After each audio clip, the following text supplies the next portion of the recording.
Si vous n'avez jamais vu de zélote dans l'évangile, parce que le véritable zélote, ce n'est pas notre frère Serge. Moi, je suis un premier zélote. Parce que j'ai donné la définition de ces zélotes-là. Nous sommes des hommes qu'on a déjà tués depuis longtemps. Un cadavre qui marche. Et réponses.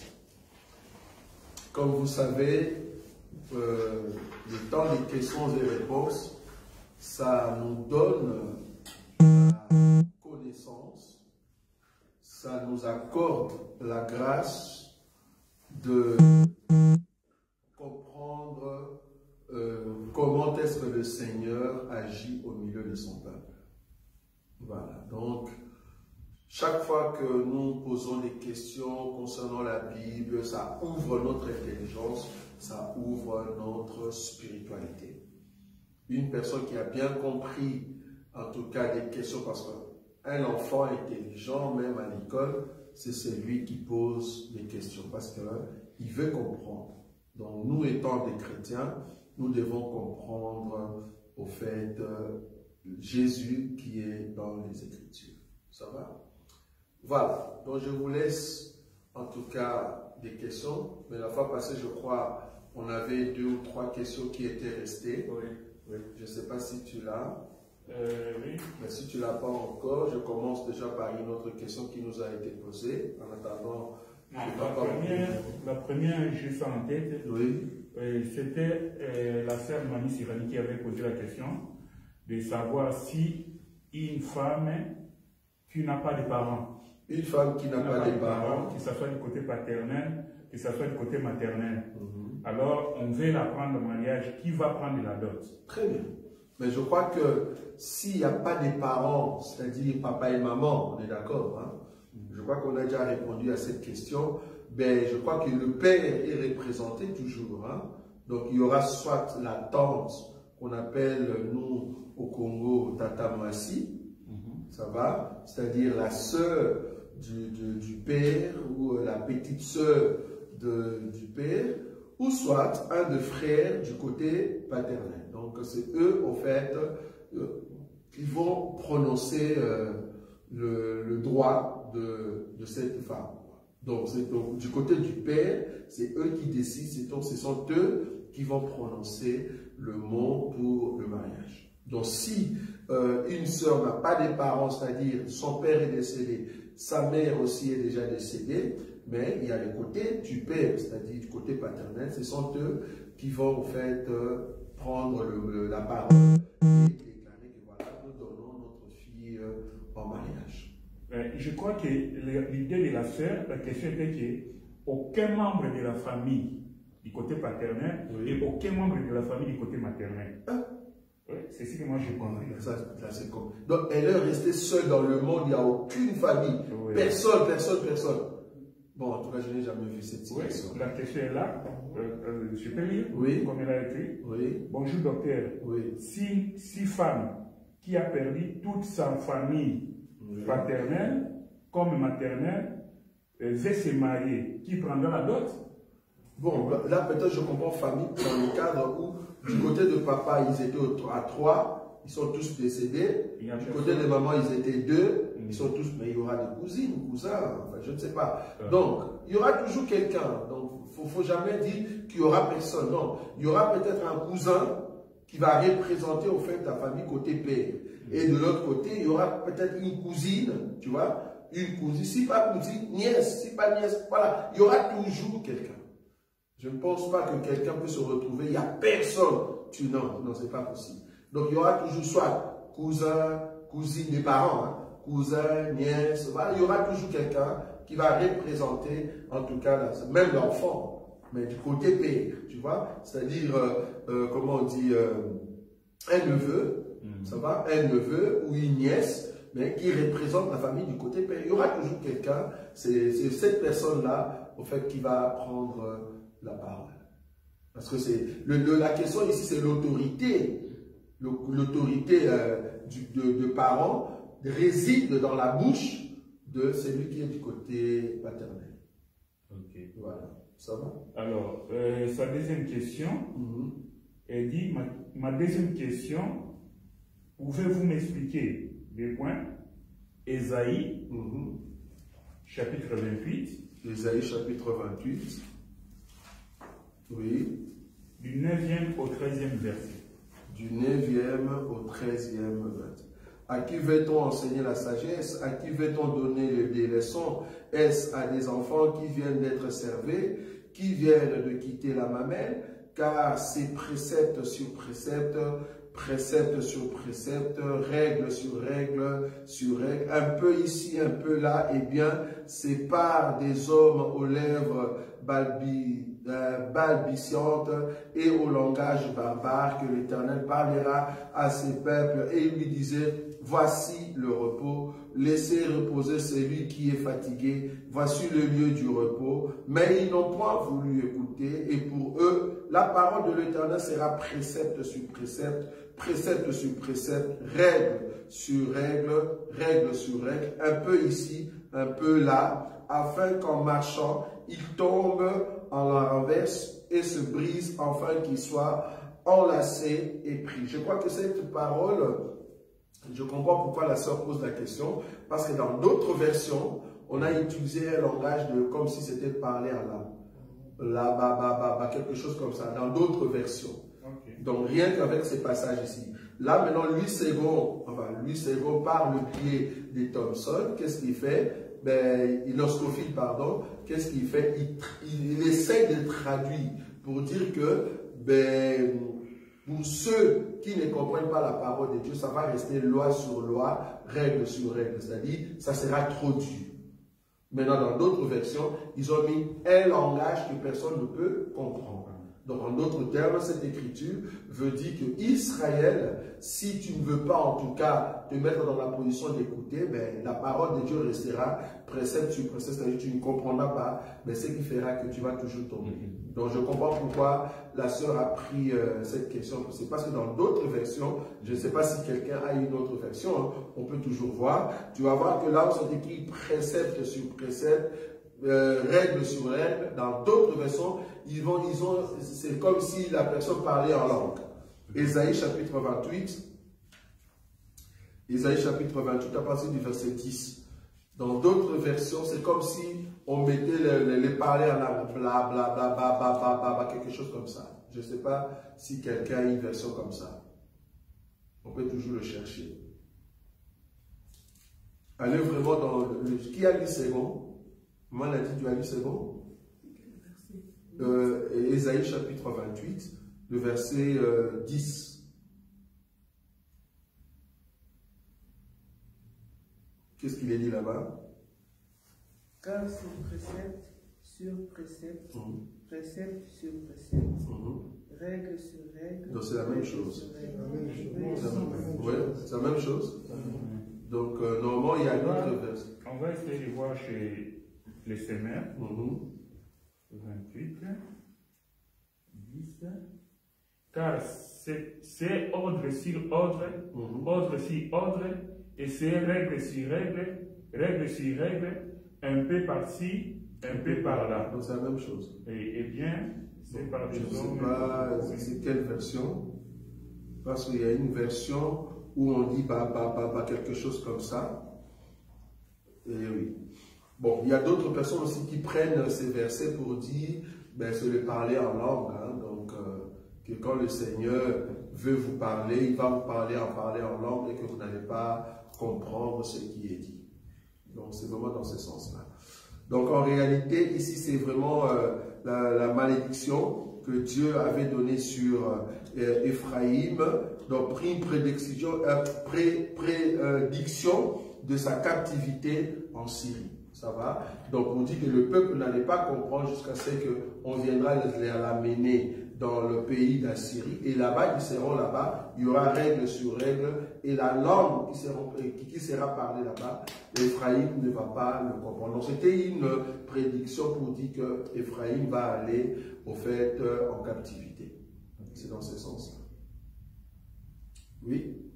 J'ai juste dit par rapport à ce que vous venez de parler sur le fait que il y a des gens, ça n'a pas possible qu'ils n'ont pas de famille. Enfin, moi, je travaille en maison de repos, il y a des gens, ils n'ont pas de famille. Pas de famille. Et vraiment, totalement. Pas de nièces côté papa, pas de cousines. Non, parce que bon, les Africains et les Européens, ils ont une manière différente au niveau de l'éducation. Oui. Et donc, moi, ma question, c'était, s'ils n'ont vraiment pas de famille, comment ça se fait? Et si la personne, elle est adoptée aussi, comment ça se fait? Est-ce qu'elle doit chercher, aller chercher son vrai père pour avoir la dot, ou alors c'est celui qui l'a élevé qui peut... Très bien. Je crois que si la sœur est adoptée, donc on va d'abord savoir adopter à quel âge. Supposons que tu étais vraiment bébé et que tu ne connais pas ton père, mais ton père, c'est au fait celui qui t'a adopté. Ça va? Celui qui t'a adopté. À moins que le père soit en contact avec ton vrai père, et là, ben, normalement, dans le règle simple, le père qui t'a adopté, il va dire à l'autre, voilà, ta fille va se marier, quoi. Voilà. Je crois que le père sera content. Donc, il peut léguer l'autorité aux parents qui t'a au fait adopté. Mais s'il n'y a pas vraiment des parents, ben, c'est celui qui t'a adopté, c'est lui qui devient ton parent. Maintenant, dans les cas où tu dis, ici par exemple en Europe, que tu n'as pas vraiment de famille, mais on se demande alors les gens se marient comment? Est-ce que le mariage c'est seulement vous deux ou voilà. Je crois qu'il y aura toujours quelqu'un de membre de famille. Parce qu'il n'y a personne qui peut dire, moi dans le monde comme on est là, je n'ai personne, donc je me marie, je suis seul. À part peut-être des amis. Je crois qu'il y aura toujours membre de la famille. Mais si par exemple quelqu'un a un frère, il faut, les parents font 2 enfants, il y en a un qui meurt, il n'a jamais eu d'enfant. Oui. Toi, la génération d'avant, tu ne la connaîtras pas, donc c'est possible. Il y a des gens qui n'ont pas de parents. Oui, c'est ce que j'ai dit, parce que là, tu parles du père. Supposons que le père n'est pas là, mais il y aura toujours un neveu du père. Il y aura toujours un cousin du père. Je ne sais pas si tu vois. Si pas cousin, ben, il y aura toujours quelqu'un du côté du père. Parce que, à moins que tu me dises, tu es le dernier de la lignée. C'est-à-dire, quand je dis lignée, c'est-à-dire pas des cousins, pas des neveux, pas des nièces. Ouf, mais c'est compliqué. À moins qu'on trouve en tout cas une telle famille. Mais oui, oui. Moi, je dirais plutôt, au lieu de dire ce père, oui, mais je dirais plutôt responsable. Oui. Parce que le responsable, il remplace aussi le père. Même si le père, comme quelqu'un qui est adopté, le père adoptif ne compte plus. C'est plutôt les parents qui ont pris l'enfant en charge, qui ont adopté, qui ont devenu le parent. Donc, au moment où la fille va se marier, on ne contacte plus le père biologique parce que ça ne compte plus. L'enfant est déjà l'enfant de l'autre. Oui, mais supposons que le père adoptif, c'est là-bas que parce que je donnais 2 réponses. Supposons que le père adoptif est en relation avec le père biologique. Ça va? Ici, je ne dis pas que, comment on dit, parce qu'ici, c'est dans les cadres de l'église, hein, parce que sa question, quand est-ce que nous, église, on considère que tu es marié?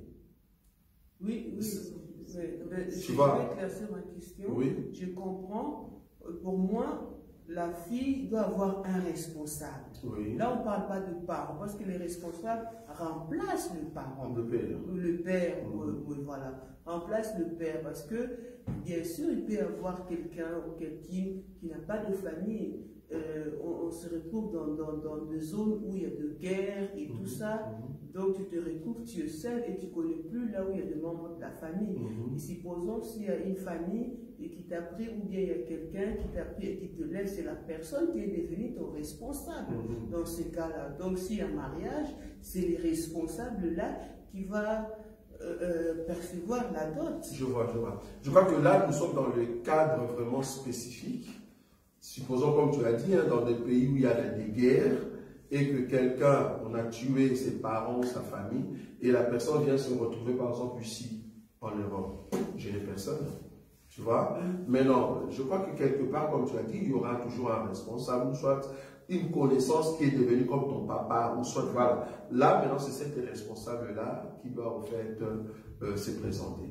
Mais ici, dans les cadres de ce que la sœur Muriel a posé comme question, si l'enfant est adopté et que le père de l'enfant est en contact avec le père adoptif, nous, Église, nous considérons qu'il y a mariage quand le père adoptif a reçu, au fait, l'autorité auprès du père biologique.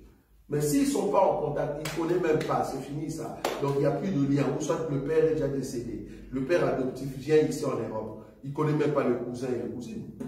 Donc du coup, c'est le père adoptif qui devient son papa. Donc c'est lui qui a en fait un mot pour dire. Oui, parce qu'au moment de l'adoption, le père adoptif reçoit tout le pouvoir. Donc... Et ça, tu es comment on dit, dans la justice, dans la loi de l'État. Nous, Église, bibliquement parlant, c'est le père qui marie sa fille. Maintenant, si le père est vivant et qu'il est en contact avec le père adoptif, c'est le père biologique qui doit dire au père adoptif, oui, ma fille peut se marier. Nous, Église, nous prenons acte. Église, je ne parle pas de la justice. Justice, c'est autre chose. Église, c'est autre chose. Bien que le père adoptif est directement le père, hein, on est d'accord. Il est le père de la fille, on est d'accord. Parce que c'est lui qui a élevé la fille. Mais vu que le père adoptif connaît ou sont en contact avec le père biologique, nous, Église, pour prendre acte, on aura besoin du mot du père biologique. Mais si le père biologique n'a jamais été en contact, peut-être on ne sait même pas là où il se trouve, on s'en fout, on prend le père adoptif comme étant papa. Voilà. Oui. Oui. Si j'avais soulevé la main, c'est ce que vous venez de faire allusion là, en ce qui concerne la guerre. Mais maintenant, moi, quand j'ai levé la main, je voyais tsunami. Tu vois ce qui s'est passé à tsunami. Donc, une fille qui se retrouve comme ça, donc personne alors. Bon, j'ai pris cette idée-là et j'ai la question de la sœur. Donc j'ai mis ça dans le cadre où il y a eu tsunami la ville ou bien dans le pays. Donc la fille était petite et elle a grandi. Mais on va lui demander est-ce que tu as des familles. Si elle me dit ils sont tous mortes. Alors, on est d'accord, peut-être on tombera maintenant dans l'idée de sœur Myriel et maman l'a dit, c'est-à-dire il y aura quelqu'un qui va l'adopter. Ça va? Donc la personne qui va adopter la petite fille parce que toute sa famille était partie lors du tsunami, et voilà, cette personne-là devient son papa. Donc c'est le papa là-bas qu'on va contacter pour épouser la fille. Et si c'est le cas de l'orphelinat, donc on va prendre les responsables de l'orphelinat? Normalement, parce que ce sont eux le responsable. Ouais, parce que le responsable de l'orphelinat, c'est lui qui adopte les orphelins. C'est lui qui va dire, ok, ben, ma fille ou mon enfant peut se marier. Mais l'orphelinat, ben, ça va finir ça finit à quel âge? Parce qu'à un moment, quand même, la fille est devenue libre. Hein. Donc, si on veut se marier, ben, on va aller auprès de celui qui l'avait prise. Voilà, c'est la personne qui va nous dire si on peut prendre la main de la fille. Si la fille elle est majeure, elle n'est pas mineure pour l'adopter, mais elle est majeure, comme le pasteur Moubembo vient de dire, dans le cas du tsunami, la fille elle est déjà majeure, elle s'est déplacée dans un autre pays, elle s'est trouvée un mari pour se marier, mais elle est toute seule, il n'y a plus de famille. Dans ces cas-là, qu'est-ce qu'on fait? Bon, je crois que lors du tsunami, bon, je ne sais pas comment cela est arrivé que toute la famille, parce que ici quand nous parlons de petits enfants, on est d'accord que ce n'est pas toute la famille qui est morte. Non. Le problème est que ceux qui étaient là sont partis.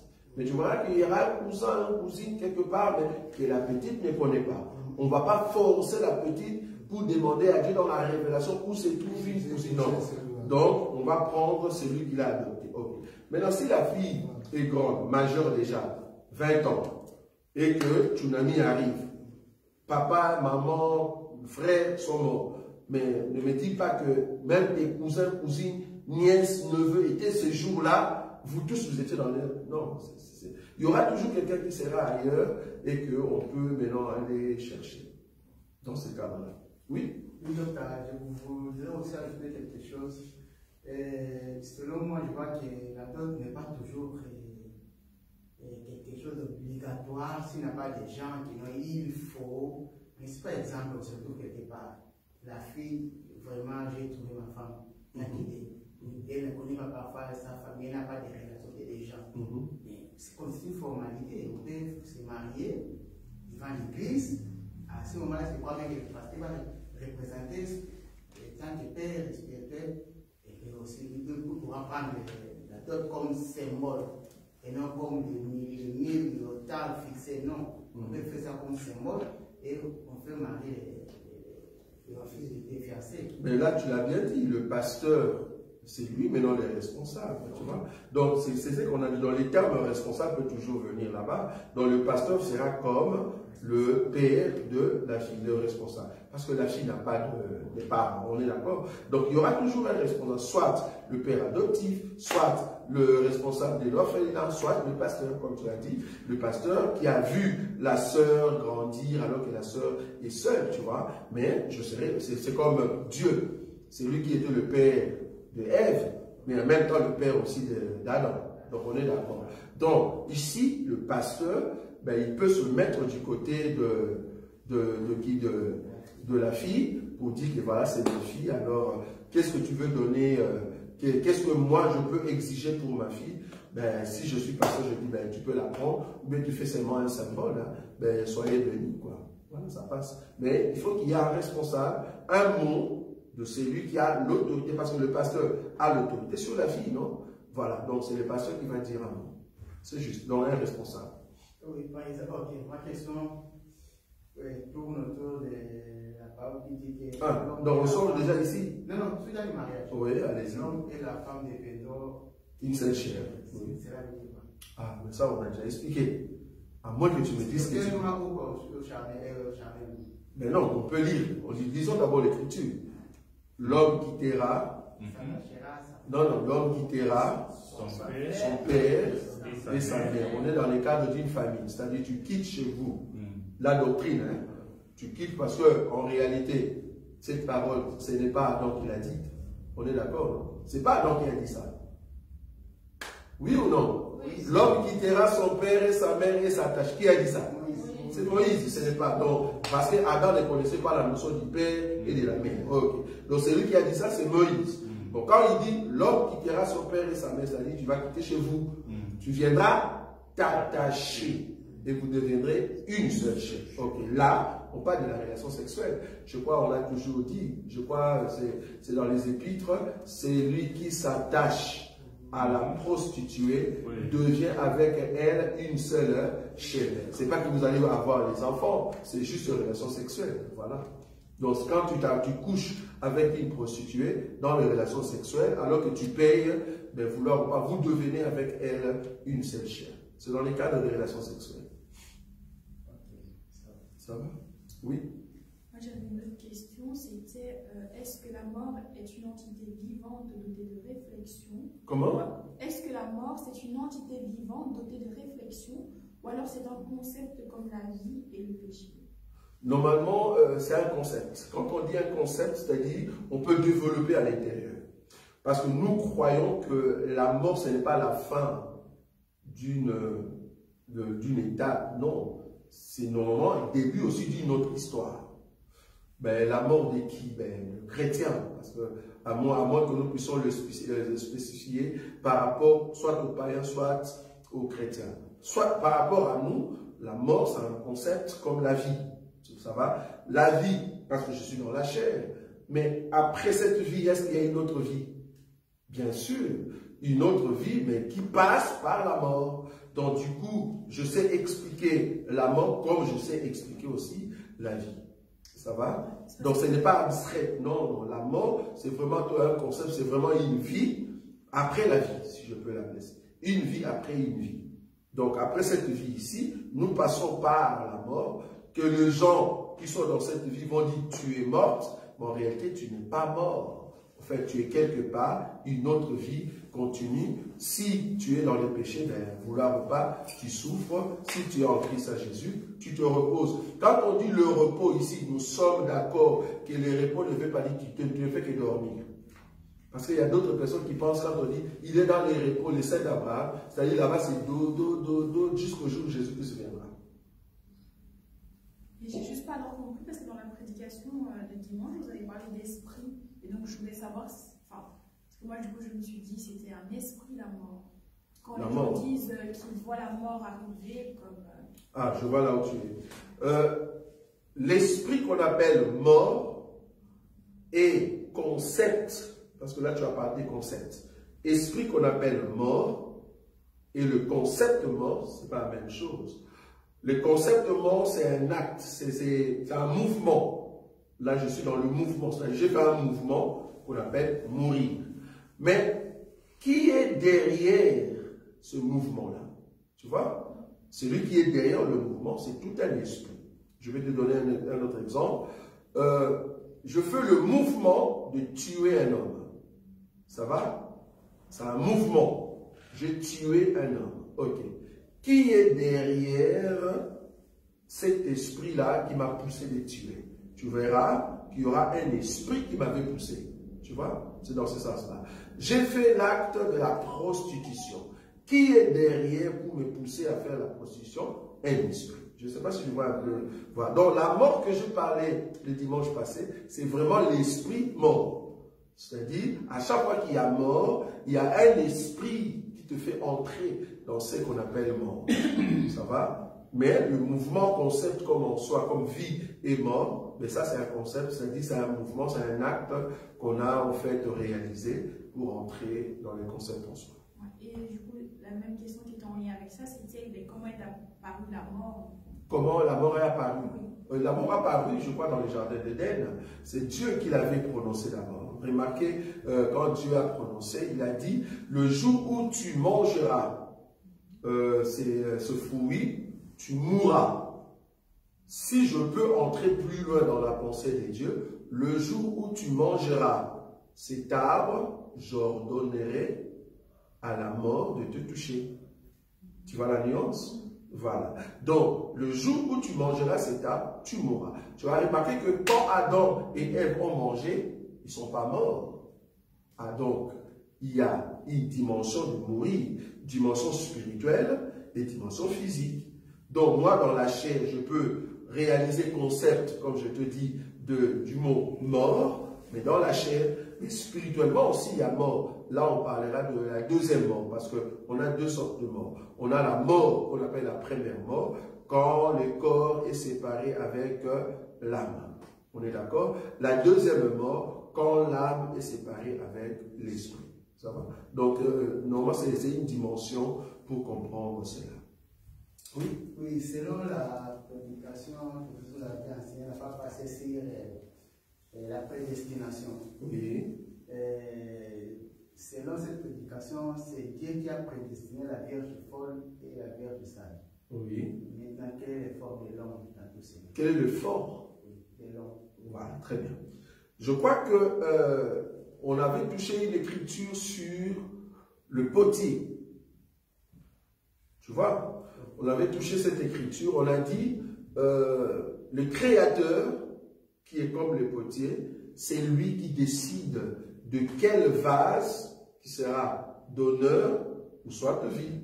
C'est lui qui décide. On est d'accord? Maintenant, comme il décide en soi, remarquez que l'homme n'est pas un animal.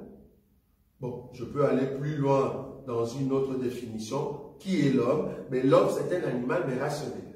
On est d'accord? Un animal, mais rationnel. Ok. Maintenant, lors de la prédestination.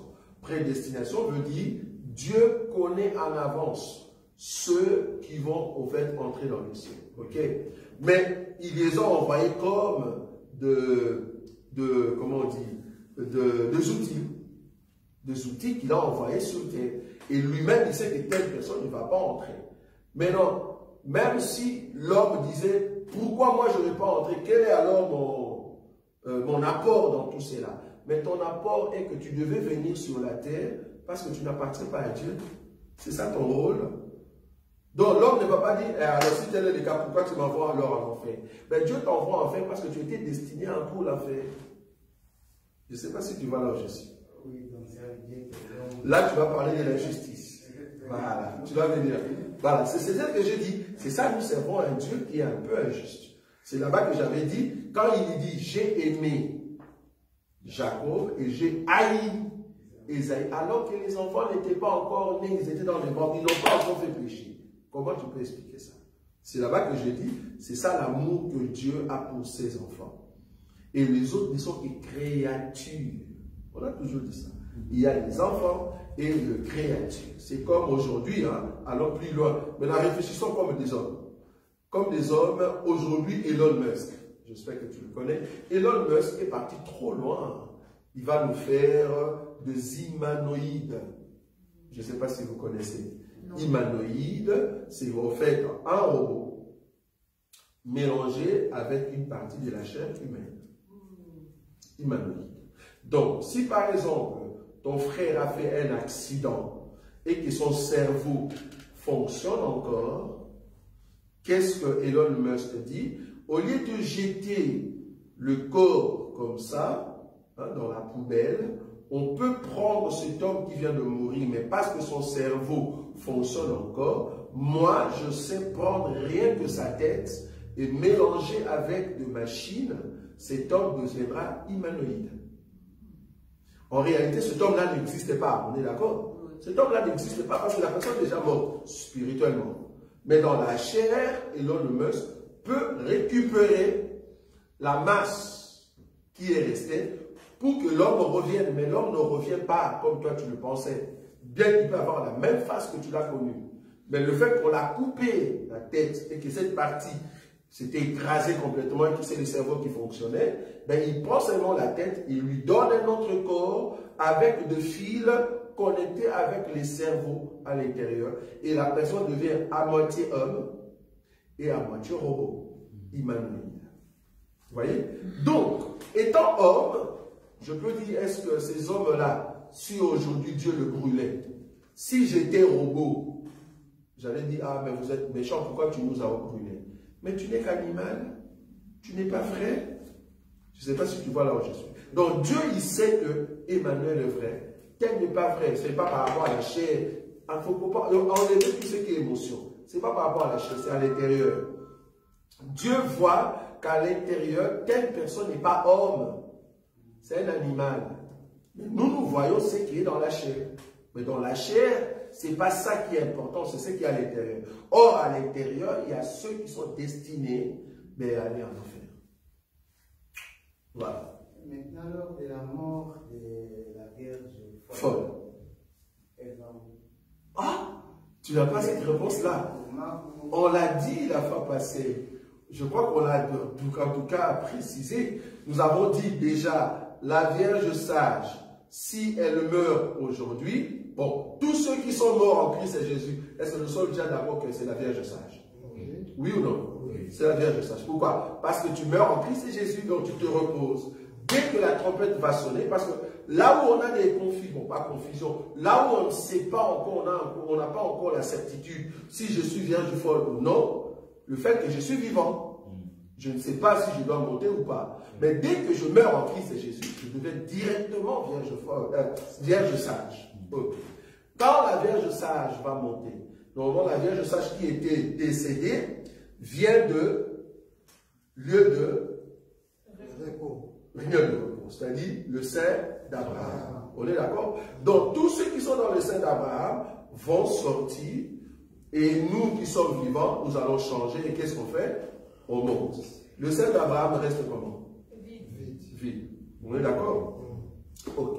Maintenant, la Vierge folle, les 144 000, comme ils seront tués, ben, lors de leur mort, ils vont aller où? Mais le sein d'Abraham est vide. Lieu de tourment, c'est-à-dire ce jour de mort, mais ce jour de mort qui ne fait rien, qui n'a pas d'impact dans leur vie. C'est pour cela, ce jour de mort rendra, vous voyez cette écriture, il rendra les âmes qui détenaient. Et ces âmes-là, on va ouvrir 2 livres. Un livre pour tout le monde et un livre des vies. Qui seront dans le livre des vies? Ben, ceux qui vont mourir, bien qu'ils seront dans le séjour de mort, mais ils ont Christ. Mais là, ce n'est pas celle d'Abraham, on est d'accord, c'est le séjour de mort. Ça va? Sinon, il faut nous montrer une écriture où le sein d'Abraham est vidé et puis il sera encore rempli. Bon, qui viendra là-bas parce qu'Abraham ne sera plus là-bas? Pourquoi on va encore l'appeler sein d'Abraham? Parce qu'on l'appelle sein d'Abraham aujourd'hui parce qu'Abraham, comme étant référence, lui-même il va monter avec nous. Donc, après maintenant l'enlèvement, pourquoi l'appeler encore sein d'Abraham? Qui sera là-bas? Non, il n'y aura personne. Donc, ça sera dans le séjour de mort pour que le séjour de mort donne au fait les âmes qui étaient là. Vous avez dit, oui. Je oui, termine. Vous avez dit que quand la Vierge sage Non, on ne sait pas que non, si nous sommes cœur de sage. Aujourd'hui, donc, quand tu es vivant là, on s'efforce en tout cas de rester dans les choses de Dieu pour être vierge sage. Oui. Mais comment tu sauras que tu es sage quand tu vas mourir? Parce qu'une personne meurt. Mais en Christ Jésus, c'est-à-dire, quand tu meurs en Christ Jésus, c'est quoi? C'est-à-dire toi-même. Bon, je te donne une écriture. Bon, des fois tu poses des questions, je me dis, attends, Emmanuel vient de commencer dans la foi ou... Ok, je vais prendre une écriture. Romains. Parce que ce sont des écritures que vous devez avoir à chaque fois. Et heureusement que tu poses trop de questions. Romains chapitre 8. Romains chapitre 8, je prends quel verset? Verset 14 jusqu'à 16. Il est dit ceci, car tous ceux qui sont conduits par l'Esprit de Dieu sont fils de Dieu. Si tu es conduit par l'Esprit de Dieu, tu n'es pas conduit par l'esprit de cupidité, esprit de reconnaître les ministères de tout le monde. Hein? Cet esprit-là, parce que tu as besoin d'argent, tu commences à reconnaître tout le monde. C'est parce que tu n'es pas conduit par le Saint-Esprit. Tu ne veux pas recevoir les baptêmes. Tu n'es pas conduit par le Saint-Esprit. Tu continues dans les péchés. Tu continues dans le même péché que tout le monde ne veut pas. Mais toi, tu continues là. Tu n'es pas fils de Dieu. Car tous ceux qui sont conduits par l'Esprit de Dieu sont fils de Dieu. Comment tu sauras que tu es conduit par l'Esprit de Dieu? Quand tu fuis les péchés, non? On est d'accord. 15. Et vous n'avez point reçu un esprit de servitude pour être dans la crainte, mais vous avez reçu un esprit d'adoption par lequel nous crions Abba Père. Voilà, nous sommes enfants de Dieu. 16. L'Esprit lui-même, ça va? L'Esprit lui-même rend témoignage à notre esprit que nous sommes quoi? Si tu as le Saint-Esprit te dira non, toi là, non, tu n'es pas comme les autres. Tu es un enfant de Dieu. Donc, comment tu sauras? Ben, tu le sauras, frère. Si tu as vraiment le Saint-Esprit, tu sauras que non, moi je suis un enfant de Dieu. Et nous aussi, nous saurons que tu es vraiment un enfant de Dieu. On verra. Ça ne va pas se cacher, frère. On le verra. Et dès que tu meurs, vouloir ou pas, tout le monde va dire non, ça c'était vraiment un enfant de Dieu. Comme on a dit de Jésus, on l'insultait pas, tout le monde le frappait, mais quand il a rendu au fait l'âme, bam! Les soldats regardaient et dit non, celui-ci était vraiment le fils de Dieu.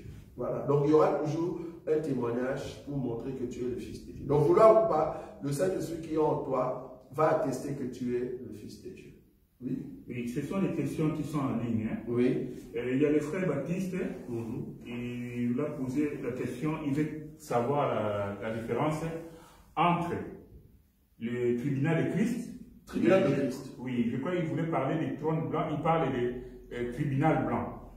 C'est trône blanc, oui. Oui, c'est pour ça que je lui ai dit. Oui, entre trône blanc et quoi? Et tribunal de Christ. Quand il dit tribunal, je crois qu'il y a un terme tribunal, je crois, il y a une écriture, c'est là-bas qu'il a pris ça. Tribunal de Christ, ou soit, bon, trône blanc, ça c'est vraiment à la fin. Ça c'est vraiment à la fin. Mais maintenant, le terme tribunal de Christ, je ne sais pas, il y a une écriture où on utilise vraiment le terme tribunal, mais c'est la même chose. C'est la même chose, c'est-à-dire, ceux qui vont passer dans le tribunal de Christ, en réalité, ce n'est pas toi et moi. Parce que nous, c'est maintenant que nous sommes jugés. Dès que nous mourrons, ben, nous sommes vierges sages. Donc il n'y a plus jugement, il n'y a plus passer devant les tribunaux. Non, c'est fini. Non. Dans le trône blanc, comme j'avais dit le dimanche passé, ça sera pour qui? Ça sera pour ceux qui ne sont pas morts en Christ et Jésus. Ce sont eux qui vont passer par le trône blanc. Mais voilà, devant ce trône encore, il y aura un peuple, mais qui seront dans le livre de vie. Je vous avais dit la fois passée que lors de Millénium, il y a 3 sortes de peuples. Vous vous rappelez, non? Nous avons la Vierge sage qui, elle, vouloir ou pas, où ce peuple-là a un corps incorruptible. C'est fini, son corps ne peut pas en tout cas périr. C'est un corps qui change tout le temps. C'est-à-dire il n'a pas besoin de modification. Mais par contre, les 144 000 et la Vierge folle, c'est-à-dire le ressuscité, eux, ils auront un corps, oui, mais un corps avec longévité. Longévité veut dire leur corps va rester longtemps avec le rescapé, tu vois. Leur corps va rester longtemps, c'est-à-dire ils auront, comme je crois, je vous ai donné une écriture dans Ésaïe, je crois. C'était Ésaïe le dimanche. Là où on dit, les années de mon peuple seront comme les années des arbres. Est-ce que vous voyez ça? Aïe, aïe, aïe. Vous avez déjà oublié. C'était dans Ésaïe, c'est-à-dire le peuple qu'on appelle la Vierge folle, le 144 000 et le rescapé, ils auront les années comme les années des arbres. Un palmier, je me rappelle, j'étais encore petit, j'avais quel âge? Peut-être 7 ans, mais je me rappelle qu'il y avait un palmier à la maison et ces palmiers-là existent encore. Vous imaginez? Donc, on peut avoir des arbres de plus de 100 ans. Parce que je me rappelle que le palmier en question, là j'ai 56, mais le palmier existe encore, donc 50 ans déjà. Vous imaginez? Comment un arbre comme Mapé, là, comment en français? Goyave. Non, Goyave. Ça peut aller dans les 70, 100 ans. Et là, je suis Baobab, merci. Baobab, c'est encore terrible. Baobab, 200, 150, voilà. Donc, quand la Bible dit que les années de mon peuple seront comme les arbres, c'est-à-dire, nous aurons, ces gens-là auront de longévité. Et j'avais rajouté une écriture où la Bible dit que c'est lui qui va mourir à 100 ans, il meurt comment? Jeune. Il est considéré comme jeune. C'est-à-dire, comment tu es mort à 100 ans, alors que les autres ils ont de 750 ans, vous imaginez? Comme du temps d'Adam, c'est comme ça que les années vont revenir. Mais par contre, dans le monde, ils seront atteints comment on dit, ayant la puce et ayant la marque de la bête, mais ils sont considérés comme des animaux. C'est ça la différence. Oui. Pardon, une question en ligne. Oui. Parce que ça fait on va aider les gens en ligne. Oui. Le frère Ghislain pose la question de savoir, attends, il a ajouté les questions. Oui, à quel moment l'on est pardonné par Dieu pour que son péché soit effacé complètement? 2. Il pose la question, il dit, un péché auquel l'on n'a jamais demandé pardon, peut-il s'effacer seul au fil du temps? 3. Il dit, dans un couple chrétien, à qui pourrait-on demander pardon lorsque l'une des deux a commis l'adultère? Est-ce que seulement à Dieu ou aussi à la personne lésée? Très bien. Je crois que quand est-ce que le péché est complètement pardonné? Je crois qu'on est d'accord, en tout cas, selon l'enseignement que je vous présente, qu'un enfant de Dieu, en réalité, il ne pêche pas. Pourquoi je dis il ne pêche pas? Pourquoi? Mais parce qu'un enfant de Dieu a le Saint-Esprit. Le fait que tu as le Saint-Esprit, ton péché a été déjà pardonné. C'est à toi de reconnaître ton état et de demander pardon. On est d'accord. Maintenant, quel est le péché qui peut rester et que ce péché n'a jamais été pardonné? Attends. Alors là, tu n'es pas encore un enfant de Dieu. S'il y a encore de péchés qui n'ont jamais été pardonnés, c'est-à-dire tu vis encore dans le péché. Imagine si Jésus revenait. Tu es pécheur. Donc je crois que tout péché, j'ai bien dit tout péché, dès que tu acceptes le Seigneur dans ton cœur, tout péché est pardonné. Est-ce que tu as besoin de confesser cela? Oui et non. Oui et non. Pourquoi? Il y a d'autres péchés. C'est relatif. C'est-à-dire, si tu ne confesses pas, ben, il n'y a pas salut de l'autre côté. Là, tu as besoin de confesser. Mais un péché que tu avais fait toi-même, il n'y avait personne contre ta propre chair, dès que tu acceptes le Seigneur, mais ça part. Parce que ce n'est pas relatif. Je ne sais pas si vous voyez là où je suis. Supposons, j'ai tué l'enfant de ma soeur, mais ma soeur ne sait pas que c'était moi. Ce péché-là est relatif à ma soeur. Je ne sais pas si vous voyez ça. Je suis sorti avec la femme de mon frère. Nous avons eu un enfant et j'ai accepté le Seigneur. Dois-je confesser, oui ou non? Mais c'est un péché relatif. Il faut confesser. Tu ne peux pas garder. Sinon, tu peux dire, Seigneur, pardonne-moi. Oui, mais l'enfant est toujours là. Il faut dire, tu es sorti avec la femme de ton frère. Tu es sorti avec le mari de ta soeur. Il faut le dire, quand tu confesses, tu le confesses devant, là, c'est parce que c'est un péché relatif. Parce que ça a l'impact dans la vie d'une personne qui pense que tu es une bonne personne, en réalité, quand tu étais encore dans le monde, tu as fait quelque chose de mauvais. J'ai trompé ma femme. C'est-à-dire, je fais ce qu'on appelle l'adultère. Donc, je couchais avec une autre femme, je suis sorti avec un autre homme. C'est un péché comment? Relatif, parce que je suis dans le mariage. Je dois confesser cela. Je ne sais pas si vous voyez là où je suis. Mais j'ai fait la masturbation dans la chambre. J'ai fumé la cigarette du chanvre. J'ai bu, comment on dit, allez, de Jack Daniel, je le buvais comme un malade. Mais dès que je rencontre le Seigneur me pardonne, est-ce qu'il faut que je confesse cela? Non. Non. Pourquoi je vais confesser? Le Seigneur me pardonne directement. Même le péché relatif, le Seigneur te pardonne à condition d'aller confesser. C'est pour ça qu'on la Bible dit, confessez vos péchés les uns vers les autres. C'est dans ces cadres-là le péché relatif.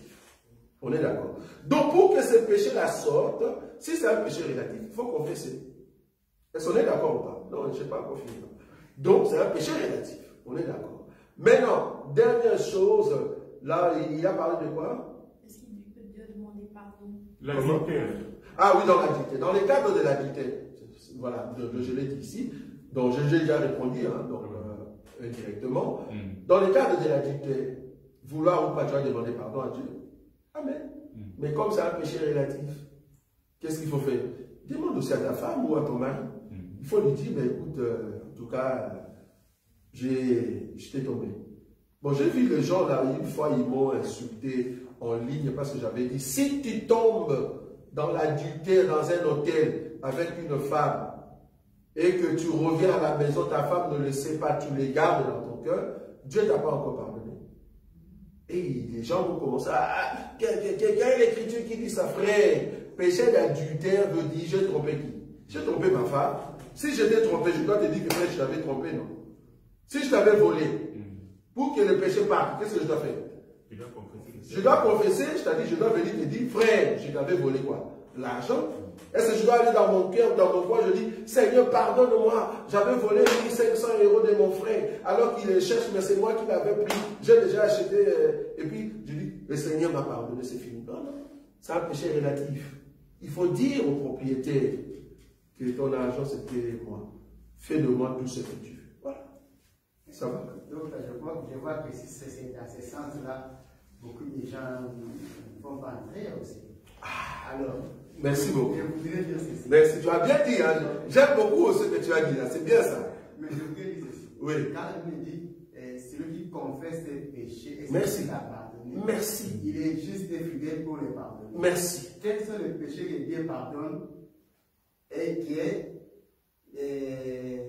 qui ne pardonne pas? Il n'y a pas là-bas comme ça. Okay. Quels sont les péchés que Dieu pardonne? Oui.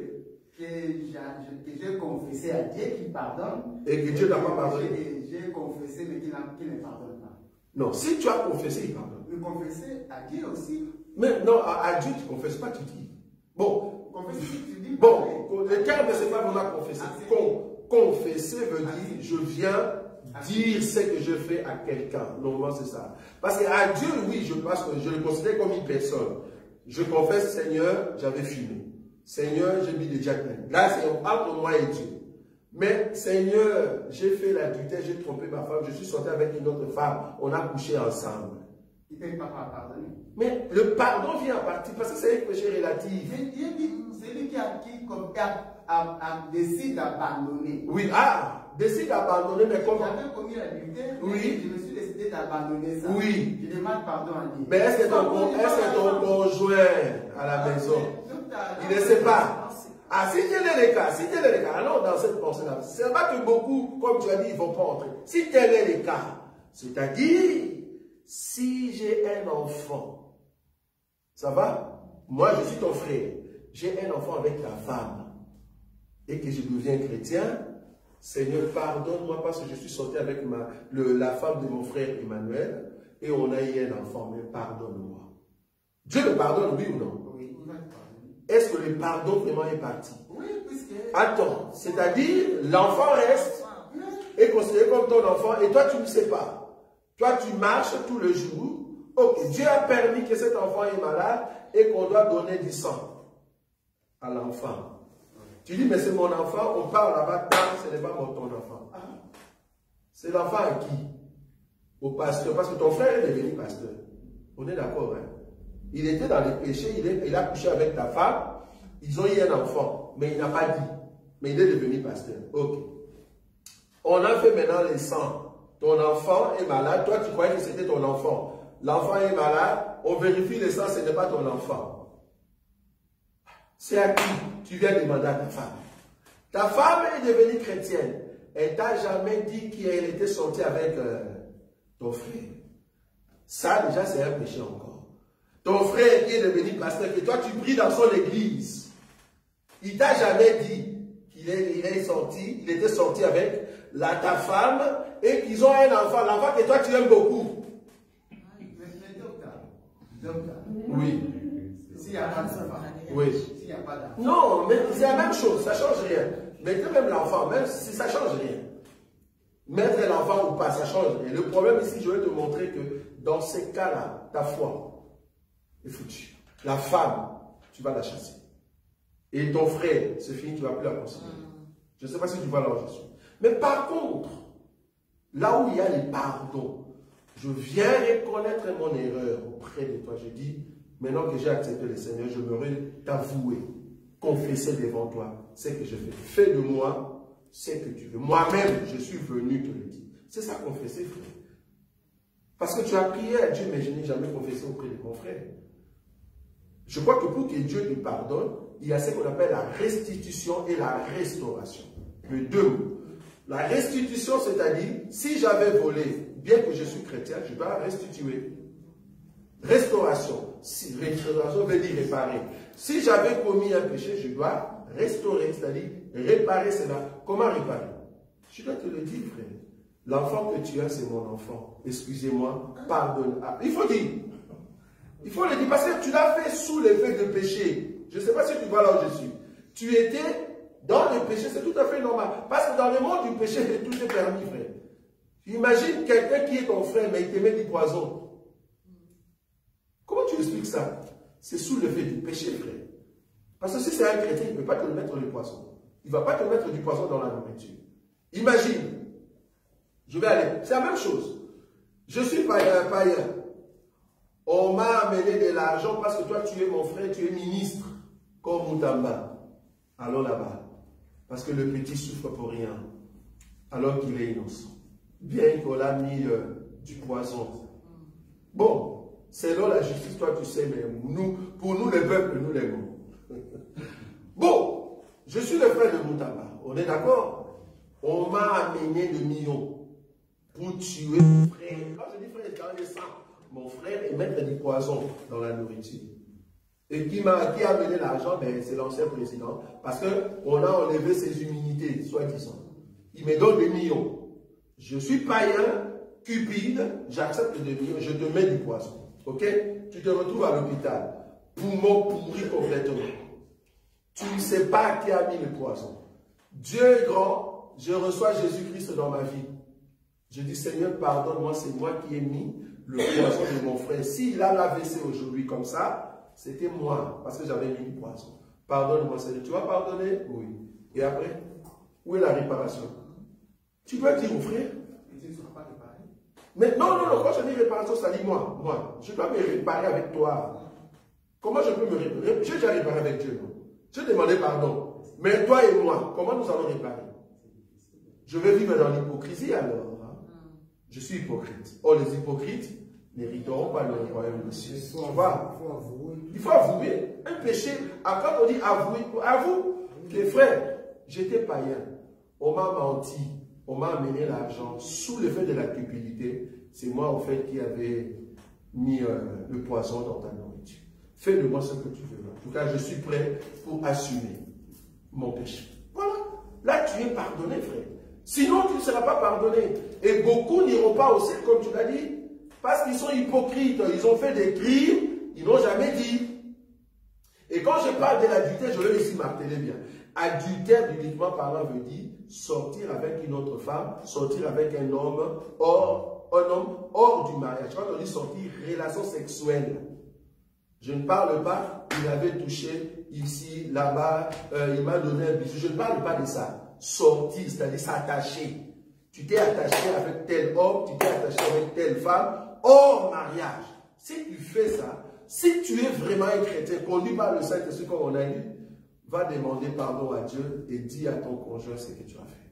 Mais docteur, la Bible dit que celui qui regarda une femme avec envie, il a déjà commis l'adultère. Là, il parlait en parabole, frère. Là, si tu veux ça, il faut me donner 500 €. Parce qu'en réalité, j'ai toujours dit, il y a Moïse et il y a Jésus. Ça va? Si tu veux comprendre la différence de Moïse et Jésus, Moïse condamne l'acte, Jésus condamne la pensée d'un acte qui sera réalisé. Je ne sais pas si on va là où je suis. Je réponds. Moïse condamne l'acte consommé. Mais Jésus, il condamne la pensée d'un acte qui sera consommé. Je ne sais pas si tu vois la nuance. Ce n'est pas que quand tu regardes une femme et que tu n'aimes pas tomber, tu es déjà condamné. Non, non, ce n'est pas ça que Jésus a dit. Sinon, tout le monde va commencer à tomber. Ah, mais non, non. Si tel est le cas, nous autres, on n'ira pas au ciel aussi. Parce que vouloir ou pas, on passe, on dit, oh, Dieu l'a créé très bien. Voilà, on passe. Tu vois? Donc, sinon, on va tomber. Tu regardes un frère et tu dis, waouh, il est costaud. Parce que nous autres, on nous dit, frère, tu es costaud. Costaud, mais ne tombe pas.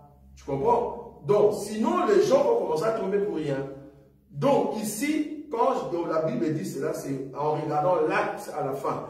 Dieu sait déjà que non, ça, vouloir ou pas, tu vas tomber. Donc, Jésus peut te connaître. Par exemple, tu te dis, je sors, j'ai mon argent, je veux rencontrer Marie-Jeanne. Nous allons dans tel hôtel et nous allons coucher ensemble. Tu entres dans la voiture et tu pars. Jésus t'avait déjà condamné dès le matin quand tu te lavais. Moïse attend quand vous allez coucher ensemble, là il te condamne. Tu vois la différence entre Jésus et Moïse? Je ne sais pas si tu vois la différence. Dieu ne nous traite pas selon nos péchés. Il ne nous punit pas selon nos iniquités. Selon nos iniquités. Mais là, qui? Pas les païens. Il ne traite pas selon nos péchés. Oui, mais ça c'est qui? C'est la parole de Dieu. Oui, non, non, c'est qui que Dieu ne traite pas selon nos iniquités? C'est les chrétiens, frère. Mais un païen, Dieu va les traiter. Sinon, tout le monde ira au ciel. Si Dieu ne nous traite pas selon nos iniquités, c'est-à-dire tout le monde ira au ciel, il ne nous traite pas qui? Chrétien, pourquoi? Mais tu as demandé pardon, c'est ce que j'ai dit. Comme j'ai demandé pardon, il ne va pas me traiter selon mes iniquités. J'ai demandé pardon comment? Par rapport au péché relatif et par rapport à Dieu. J'ai demandé pardon. Voilà. Le péché relatif, là, je vois que c'est trop dire. Tu dis c'est trop dire. Comment? Il y a des fois que par exemple, tu vas briser la famille des gens, tu vas briser. S'il faut briser même. Même si l'enfant a déjà 18 ans, 20 ans. Les effets collatéraux. On s'en fout, frère. Tu as besoin du ciel ou pas? Si tu pardon à Dieu. Oui, tu as demandé pardon à Dieu, mais l'enfant là que tu regardes, c'est ton enfant, tu n'as jamais dit. Jamais. Tu ne vas pas faire un cadeau, frère. Ça n'existe pas. Oui. Oui, ma question c'est concernant le mariage. Quand Abraham a travaillé avec des combats d'Isaac et Rebecca. Quand Abraham a envoyé son serviteur le plus ancien pour aller épouser Rebecca. Oui, c'était coutumier cet acte-là. Mais est-ce que pendant ces temps-là, est-ce qu'il y avait aussi le juge ou de la législation? Ah, c'est une question. Ouais. Okay. Je crois que du temps d'Abraham. Voilà, continue. Sauf qu'il était chrétien, ça lui coutumier. Oui. Soit ça lui péché. Ah, très bien. Ok. Donc la question c'est de savoir si aujourd'hui je me suis marié dans l'église, dans la famille, et si je ne me marie pas en civil, auprès de l'État, est-ce que c'est un péché ou pas? Ça va? Je vois que du temps d'Abraham, là nous sommes pendant quelle période? Nous sommes pendant la période de ce qu'on appelle de la conscience. C'est-à-dire, Abraham lui-même était comme un chef. C'est Abraham qui était le chef. Parce que c'est lui qui dirigeait, au fait, tout ce qui était sous sa possession. Ça, c'est un. Et deuxièmement, nous sommes au temps de l'esclavagisme. Bon, l'esclavagisme, pas du temps de la période négrienne, non. L'esclavagisme dans les cadres de, tu peux avoir beaucoup d'esclaves parce que tu as l'argent. Ça va? Abraham avait l'argent et il avait beaucoup de serviteurs. Donc, c'est lui qui est comme le roi de son royaume. Donc, quand il dit va épouser telle place et qu'on a pris la femme, ben, il n'y avait pas une institution sur lui pour dire c'est vrai que on l'a épousé, venez encore vous présenter. Il n'y en avait pas. Maintenant, aujourd'hui, de nos jours, pourquoi nous on va auprès de l'État? Ben, on va auprès de l'État parce qu'après la croix, il y a eu des doctrines que le Seigneur a posées. Par exemple, Romains chapitre 13. Ça va? Romains chapitre 13, il est dit, ça c'est dans notre chrétienté, la loi que le Seigneur nous a donnée par les biais des apôtres. Que toute personne, Romains 13, que toute personne soit soumise aux autorités supérieures, car il n'y a point d'autorité qui ne vienne des dieux. Et les autorités qui existent ont été instituées des dieux. Donc, après la croix, ben, nous avons maintenant une nouvelle loi qui vient d'entrer, qui dit, ben, si tu veux épouser en fait, une femme, il faut que ça soit une femme, il faut que ça soit devant les institutions de l'État. Pourquoi? Mais parce que l'État doit savoir qui vit avec toi à la maison. Mais du temps d'Abraham, Abraham avait l'argent, Isaac vivait dans la maison de sa maman. L'État n'a pas besoin de savoir, est-ce que Isaac, tu vis avec qui? Non, il s'en fout complètement. Mais de nos jours, dans ta maison, l'État doit savoir, est-ce que tu es marié, oui ou non? Si tu es marié, quelles sont les obligations? Donc, il y a beaucoup d'éléments qui sont entrés en jeu, donc on est obligé de passer par l'État. Si tu ne respectes pas cela, en réalité, tu as sauté une étape dans la doctrine du mariage. Mais c'est péché, ça? D'abord, si on descend dans cette écriture, tu vas comprendre que ne pas respecter les autorités, ben, vouloir respecter les autorités, là où Dieu soutient, tu pêches. Mais il y a par exemple, ne pas respecter les autorités, mais Dieu ne le soutient pas l'autorité. Prenons l'exemple, le feu. Par exemple, si je brûle un feu, ce n'est pas un péché. Tu vois là où je suis. Je crache. Je sens que je dois cracher. Tu craches. Dès que la police passait, par exemple en Suisse, tu jettes un papier. Je viens de jeter un papier. Si la police te voit, il y a une amende. Est-ce que parce que j'ai jeté un papier, je dois aller en enfer? Non, ce n'est pas ça que Dieu voit. Donc, là où Dieu voit, c'est vraiment l'institution du pays soutenue par la parole de Dieu. Donc, après la croix, on voit que même Jésus a dit, rendez à César ce qui est à César, à Dieu ce qui est à Dieu. Donc, il croit qu'il y a encore l'État aujourd'hui qui peut s'imposer dans le mariage pour savoir si tu es marié ou pas. Donc, si tu ne passes pas par l'État, quelque part, tu as brisé la doctrine. Et puis, sa réponse est sur le verset 2. Voilà, verset 2. C'est pourquoi c'est lui qui s'oppose à... Très bien, merci beaucoup. Car c'est pourquoi celui qui s'oppose à l'autorité résiste à l'ordre que Dieu a établi. Et ceux qui résistent attireront une condamnation sur eux. Voilà. Donc, c'est résister aussi contre Dieu. Donc, c'est un péché. C'est quelle condamnation? Comment? La condamnation ici peut être dans le cadre soit péché, c'est-à-dire le fait que tu es marié mais n'est pas connu auprès de l'État. Mais si l'État le sait, l'État d'abord te considère comme femme seule, l'homme seul, alors qu'en réalité non, c'est faux. Là vous mentez encore auprès de l'État. Alors que vous êtes marié. Oh, l'État doit savoir si vous êtes marié ou pas. Parce que ça vous couvre aussi. Donc, quelque part, il y aura des condamnations si on sait que vous êtes mari et femme. Donc, ça ne sera pas juste. Normalement, il y aura une commission, soit qu'il y aura des lois qu'on a mis en place. Une personne qui se sont menti, auprès de l'État, quelles sont les condamnations qui arrivent. Et à part cela, le fait que vous n'êtes pas reconnu auprès de l'État comme mari et femme, vous mentez. C'est-à-dire, vous vivez dans le mensonge, mais là, vous péchez. C'est ça la condamnation, c'est-à-dire vous allez rater le ciel parce que vous êtes des menteurs. Or, les menteurs n'hériteront pas le royaume des cieux. Oui, donc il y a une écriture qui autorise à la femme dont l'homme a commis la victime. Comment? Il y a une écriture qui autorise à la femme dont l'homme a commis la victime et lui donner la lettre de divorce. Je n'ai pas bien compris ta question.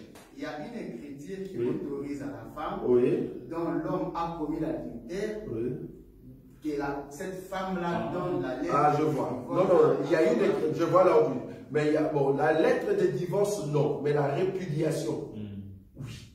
Il y a une écriture.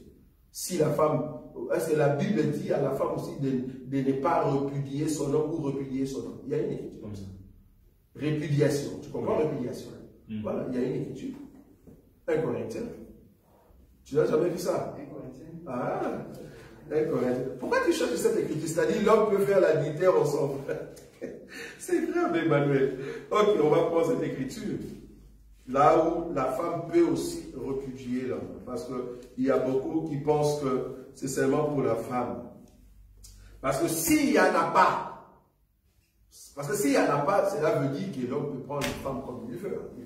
Donc, la polygamie n'est pas interdite. Dans quoi? Dans la Bible. Ah, tu es sûr?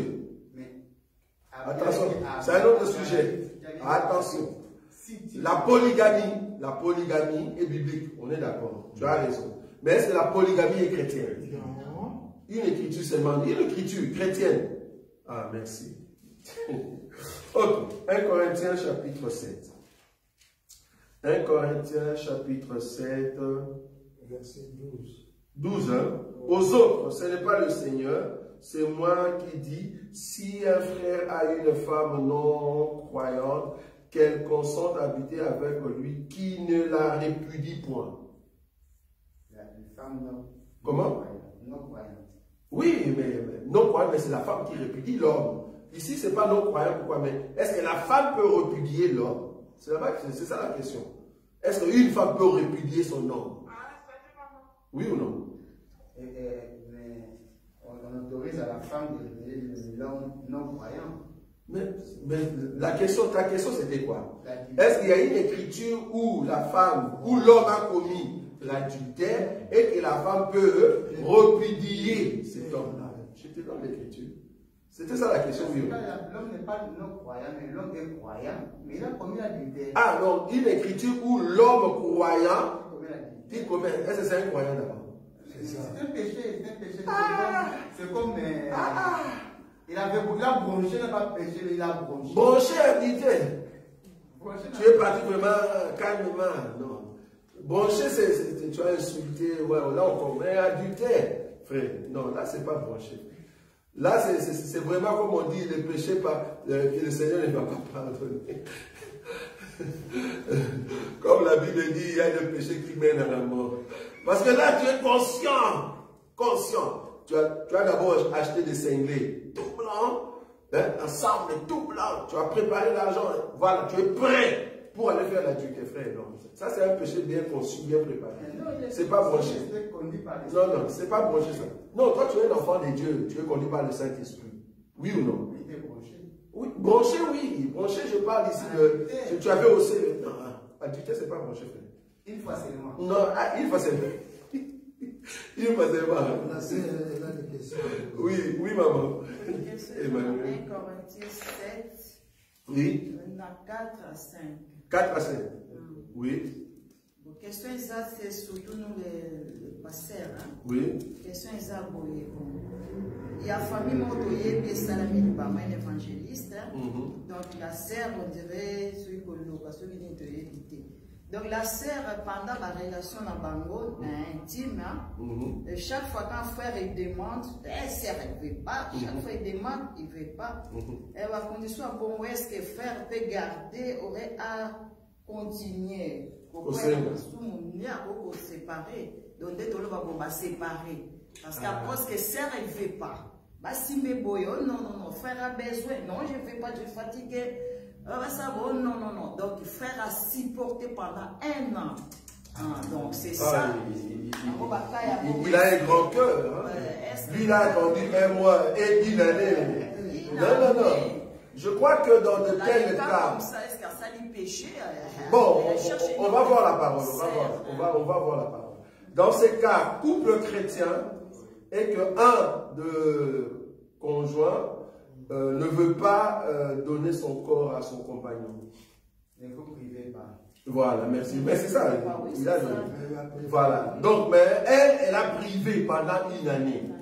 Voilà. Quelles sont les procédures? Les divorces consentis. Oui, oui. Oui, quelles sont les procédures? Parler avec elle. Non, on commence d'abord par parler avec elle. Elle ne veut pas. Ça continue. C'est ça, non? Elle ne veut pas. Qu'est-ce qu'on fait? Voilà. Alors, 2 ou 3 témoins entrent en jeu. Ça va. On peut parler avec la soeur. Elle ne veut pas. L'église. On vient à l'église. Elle ne veut pas. La famille. Elle ne veut pas. La famille, elle ne veut pas. Du coup, ben oui, c'est ça, en fait. Là, maintenant, du coup, la sœur devient comme une païenne, c'est-à-dire livrée au diable. En d'autres termes, le mariage a été fondé sur un mensonge. Parce que tu n'es pas sœur en Christ, tu ne peux pas me fermer le pied. Non, non, tu n'as pas le droit. Parce que le corps de la sœur ne lui appartient pas. On est d'accord? Mais là, c'est comme si tu m'as arraché ton corps, tu ne veux plus me donner ce qui est à moi. Tu ne peux pas ça par la force. Ah, tu ne peux pas, tu violes. Là, c'est l'État qui viole. Non, non, non, si c'est ta chose, mais l'État, c'est l'État qui vient te prendre. Il ne faut jamais faire la violence, éviter la violence. Dans ces cas, comme la Bible autorise qu'en cas d'infidélité, il y a un divorce. Et là, mais l'infidélité, ce n'est pas là-bas à toi aussi. Tu prends deux mots à n'importe comment. Vous divorcer, même comme elle t'a refusé.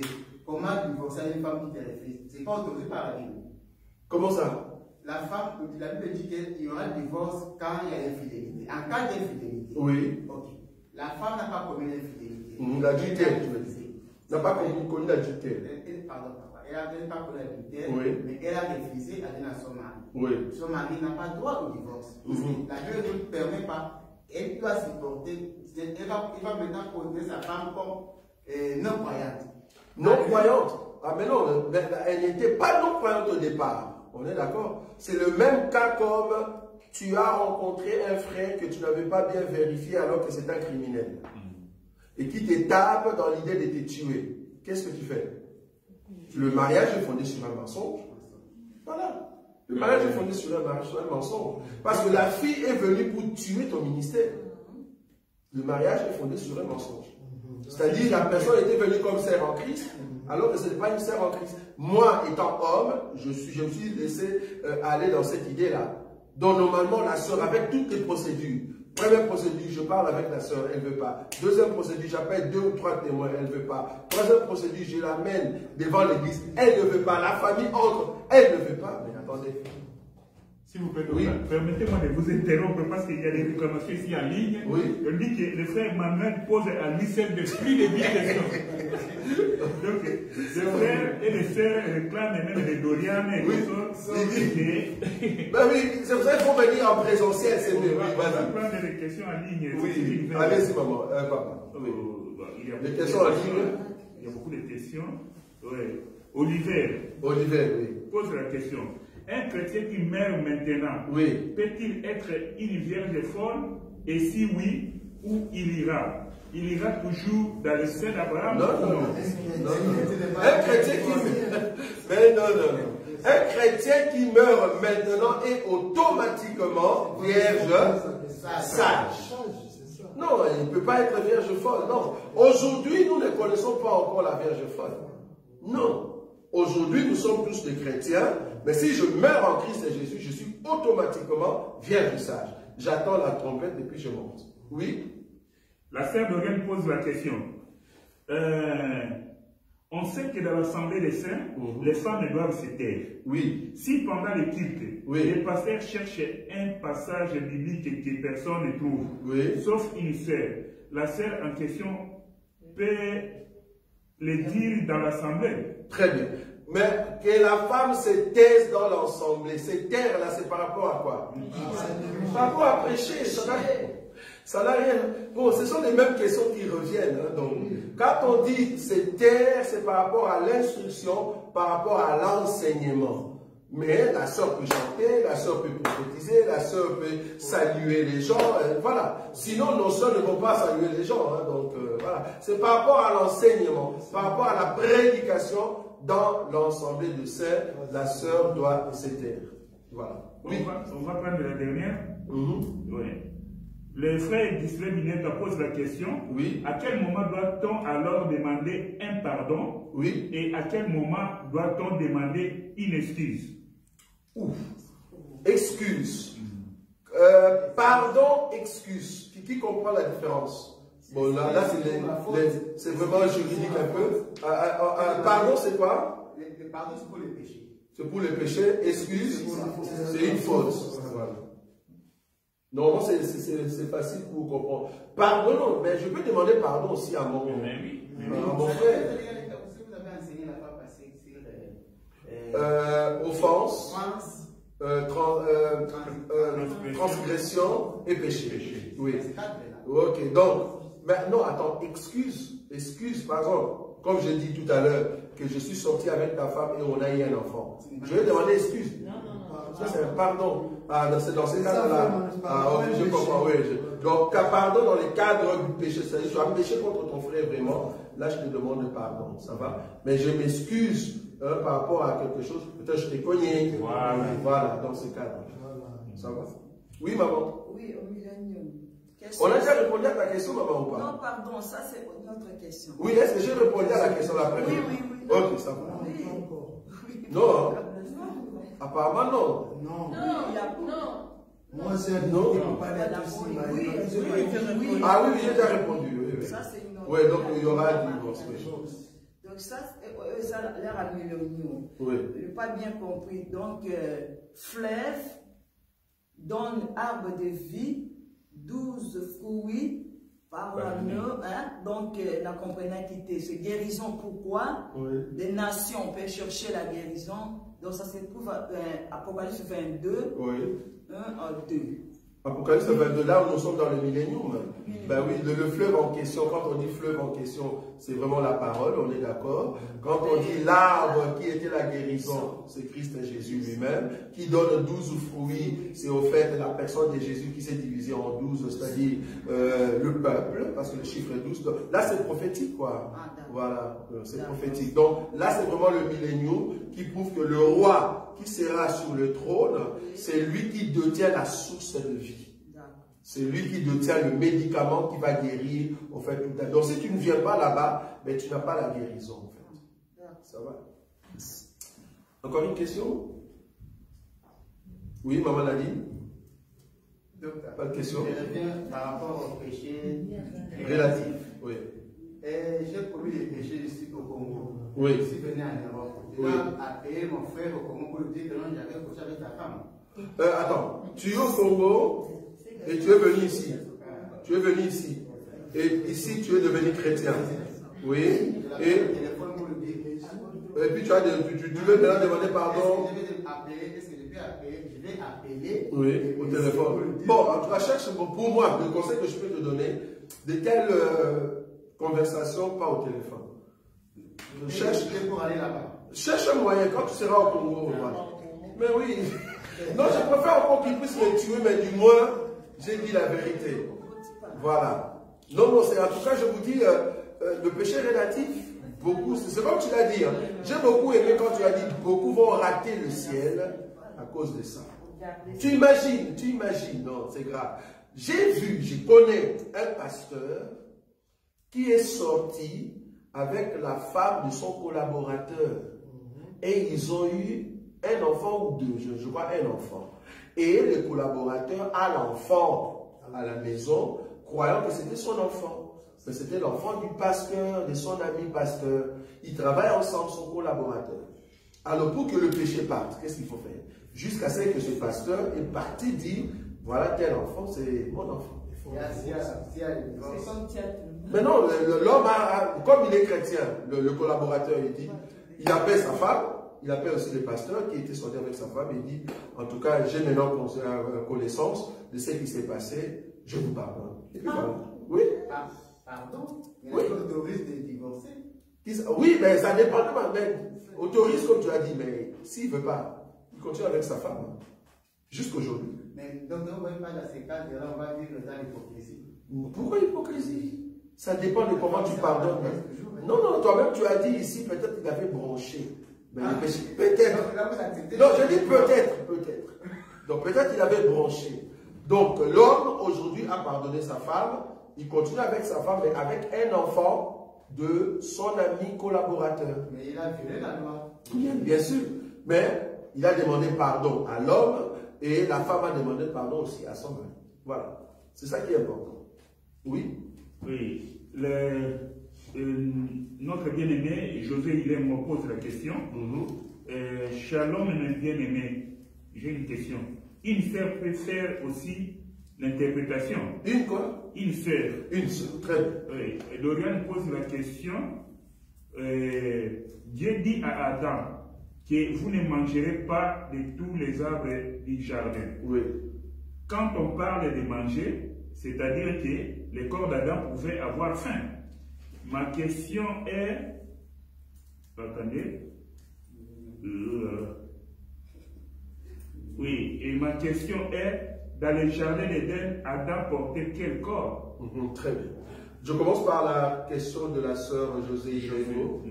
Je crois que, est-ce qu'une sœur peut faire l'interprétation? Je crois que j'ai toujours répondu à la même question. Le problème avec nous aujourd'hui, quand on voit interprétation, on voit la sœur venir ici devant. Vous voyez? On voit la sœur venir ici devant, faire le mouvement du pasteur, tu vois? Non. En réalité, ce n'est pas ça l'interprétation. Quand vous allez dans des conférences, par exemple au Japon, tu arrives et que tu dis, moi je suis francophone. Comment est-ce qu'ils font l'interprétation? Ben, tu as des casques et que tu as un micro. La personne qui interprète, tu ne la vois pas. Ce qu'on dit là-bas, on interprète. Aujourd'hui, nous avons l'IA. L'IA, il peut interpréter quelque chose qui est en chinois, il te le met en français. Donc l'interprétation ici, ne prenez pas ça comme prédication, non. La sœur peut se cacher, vous ne la voyez pas, interprète. Bon, il y a d'autres qui ont dit non. Mais qui disent non par rapport à quel mouvement? Parce que la sœur ne prêche pas. Elle répète, au fait, comme perroquet. Comme une sorte de perroquet. Donc, c'est-à-dire, elle ne prêche pas, elle ne donne pas la sémence. Vous voyez ce que je dis? C'est la même chose si tu me dis qu'elle ne peut pas le faire. Je peux te donner maintenant, je vais te poser la question. Est-ce qu'une sœur peut avoir les dons d'interprétation? Oui. Si, merci. Si la sœur peut avoir les dons d'interpréter, c'est-à-dire quelqu'un qui parle en langue et que c'est la sœur qui a les dons d'interprétation, elle doit interpréter oui ou non? Mais là, interpréter la langue.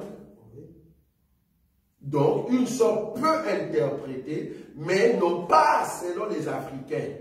Parce que nous, les Africains, l'interprétation veut dire passe devant. Amen. Elle se fait Amen. Non, non, non. C'est pas ça interpréter. Interpréter, elle peut s'asseoir, vous ne la voyez même pas, ou soit elle est cachée quelque part, ou elle est dans la salle, mais calmement avec son micro. Elle ne fait pas le mouvement, c'est juste interpréter. Elle n'a pas besoin d'interpréter le mouvement. Non. Même l'interprète homme, tu n'es pas obligé de venir ici devant. Non. Tu peux rester là-bas et puis tu interprètes. Alors, tu dis de ceux qui interprètent devant. Qu'est-ce qu'on peut dire? Bon, devant, en tout cas, moi je crois que ce n'est pas juste. Pourquoi? Parce que ce n'est pas, comme on dit le terme, ce n'est pas bien sûr. Ce n'est pas bien sûr. Pourquoi? Ben, tu n'es pas obligé de passer devant parce que, bon, ça vient de l'église d'Afrique.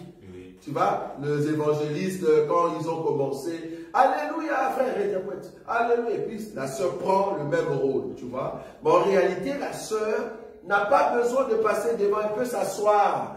Toi, jubile comme tu veux, elle, ce qu'elle fait, c'est juste interpréter tes mots. C'est tout. C'est ce qu'elle fait, donc, c'est interpréter tes mots. Donc, nous croyons que la sœur peut interpréter, mais en tout cas, nous ne croyons pas que la sœur doit faire tout, interpréter tous les mouvements. Je ne sais pas du pasteur, non, tu peux t'asseoir. C'est le pasteur qui fait tout le mouvement, mais dans une autre langue, et que c'est la sœur qui interprète le langue. Imagine si vous êtes 20 000 personnes dans une salle, et que vous avez 4 langues ou 5 langues qu'il faut interpréter à ces moments-là. Ben, est-ce que nous avons besoin de mettre 5 personnes ici pour interpréter votre langage? Non. Toi, tu parles en français. Mais dans la salle, on a des étrangers Donc 5 sortes d'étrangers qui doivent écouter ta prédication. Tu vas mettre 5 personnes devant toi, mais on va perdre du temps en fait. Qu'est-ce qu'il faut faire? Ben, on met des écouteurs. Et les interprètes sont dans les cabines. C'est comme nous on fait dans le corps au travail. Donc, on entre et puis on interprète en français, ou soit en néerlandais, ou soit en anglais, mais avec des écouteurs. Voilà. C'est facile. Oui, il y avait une autre question. La question de la sœur Dorian. Oui, le corps d'Adam. Ben, c'était le corps physique. Parce que Dieu a dit à Adam, vous mangerez de tous les arbres, c'est ça, non? De tous les arbres fruitiers. C'est ça, non? Voilà, parce que vous êtes d'accord que Adam ne mangeait pas la viande. Oui. Oui ou non? Oui. Oui. Est-ce que vous avez une écriture où Dieu a dit à l'homme de manger la viande dans les jardins? Non. Donc, l'homme était comment? Herbivore. On est d'accord? Donc, il mangeait des fruits, tout ça. Donc, il avait un corps physique, comme nous. Il était herbivore. Ça va?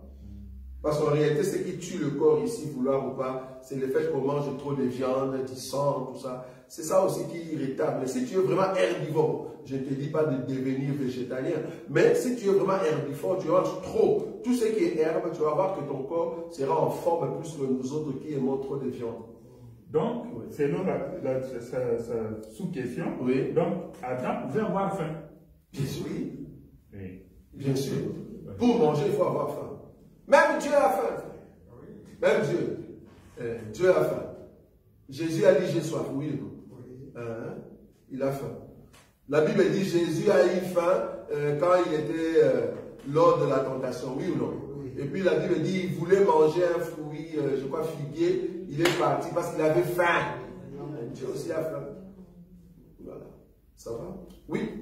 Moi, j'ai juste une question concernant la femme qui a refusé de faire des rapports sexuels avec son mari. Qui a comment? Qui avait refusé d'avoir des rapports avec son mari. Pendant une année, oui. Oui, et donc je me demandais si, dans l'inverse aussi, si c'était le garçon qui refusait, oui. Si la femme, elle pouvait aussi divorcer. Mais parce qu'ici, nous sommes dans un cas de couple chrétien. Parce qu'en ce qui concerne le mariage, il faut toujours bien voir, nous sommes dans quel cadre? Couple chrétien ou couple chrétien non croyant, ou soit des païens. Si on est chez les païens, on s'en fout, ça ne nous regarde pas. Tu peux fermer tes pieds pendant 3 ans, d'ailleurs ça m'aide pour aller chercher les dames. Si tu fermes, c'est bien, ça va m'aider, parce que je suis païen. Je vais chercher comme je veux. Et d'ailleurs, tu vas voir que chez les païens, c'est là, ça ne vient pas. Comment toi es une païenne, tu fermes à un païen le pied, mais tu l'as aidé à sortir. Tu comprends? Je voulais savoir si c'était un couple chrétien, si la même chose était pour l'homme. Oui, dans un couple chrétien, vouloir ou pas, dont le mariage est fondé sur un mensonge. C'est la même chose. Et j'ai juste une question concernant, parce que là, pour moi, c'est parler de consentement. Oui. Et donc, si la femme, elle dort, et l'homme, il vient, il rentre en elle, oui. Est-ce que c'est considéré comme du viol ou alors c'est pas péché? Non. Normalement, le corps de la femme, bibliquement parlant, appartient à l'homme. Le corps de l'homme appartient à la femme. Donc, quand la femme demande ou quand l'homme demande, obligatoirement, tu dois donner. Au cas où tu n'es pas en forme, tu dis, ah, écoute, je suis fatigué, je viens du boulot, parce que vous êtes dans les mariages chrétiens. Je viens du boulot, je ne saurais pas. Est-ce qu'il y a possibilité qu'on puisse le faire demain? Tu peux comprendre. Mais en réalité, ce corps-là t'appartient. C'est comme si c'était quelque chose qui m'appartient, comme le frère Emmanuel dit, c'est à moi. Mais si tu dis non. Si tu dis non, mais non, quand tu dis non, ce n'est pas par. Comme tu dis, non, tu es chrétienne. Tu ne vas pas dire non, non. Tu dis non en présentant le pourquoi. Parce que ça ne t'appartient pas à ton corps, ça appartient à ton homme. Et ton homme, son corps aussi t'appartient. Donc, je dois t'expliquer pourquoi est-ce que je ne peux pas faire maintenant. Je suis fatigué. Voilà, je dois t'expliquer. Et étant homme, normalement, l'autre ne va pas dire non, moi je. Non, ça ne va pas. Non. On est chrétien quand même, il faut comprendre l'autre. Ça va? Moi, je veux savoir si c'est péché ou pas, le fait de dire. Ah, mais oui, refuser ton corps à l'autre, c'est un péché. Moi, je voudrais le verser. Ah, mais oui, attends, je te donne. Je te donne. Ah bon, parce que tu vas commencer à le faire. N'ose pas. Si tu fais ça en lit, si tu fais ça en lit, je te dis, là nous on vient. N'ose même pas. Ton corps ne t'appartient pas. Ton corps appartient à Orly, le corps d'Orly t'appartient. Voilà. 1 Corinthiens, chapitre 7, 2. Toutefois, pour éviter la débauche, que chacun ait sa femme et que chaque femme ait son mari. Que le mari rende. Tu as vu ça? Oui, j'ai... Que, non, il faut lire. Tu l'as, 1 Corinthiens 7, 3. Oui. Que le mari rende à sa femme ce qu'il lui doit. Pas ce qu'il peut lui donner. Non, non. Il doit, obligation. Or, qu'est-ce que l'homme doit à la femme? Il y a combien? 3. Quoi? Vêtements, à manger et les lits conjugales. Relations sexuelles. Obligatoirement. Tu vois ça? Doit. C'est une obligation. Ok. Que le mari rende à sa femme ce qu'il lui doit et que la femme agisse de même envers son mari. Ce n'est pas la femme qui dispose son corps, c'est son mari. De même, ce n'est pas le mari qui dispose de son corps, c'est la femme. Et noir sur blanc. Si tu oses faire ça, nous allons venir. Tu vois tous ces vieux-là. On vient à la maison, ma soeur, qu'est-ce qui ne va pas? Qui t'a envoûté? Peut-être il y a un ex qui est revenu dans la tête, c'est comme ça que tu te comportes comme ça. Voilà. Tu vois, donc vouloir ou pas, on va frapper très fort là-dessus. On va à la dernière question. Et c'est quoi? Donc, est-ce qu'il y a une différence entre répudier et divorcer? Non, la répudiation c'est quoi? Je crois, là il faut remonter dans Jérémie. Jérémie combien? 3, c'est ça? Jérémie, bon, je là, vais tu parler avec pour Israël. Comment? Oui, pour Israël. C'est ça, c'est là-bas que ça vient. Ça va? Oui. Jérémie chapitre 3. À partir du premier verset. Non, 6. Non, je sais que c'est 3, 6. Jérémie 3, 6.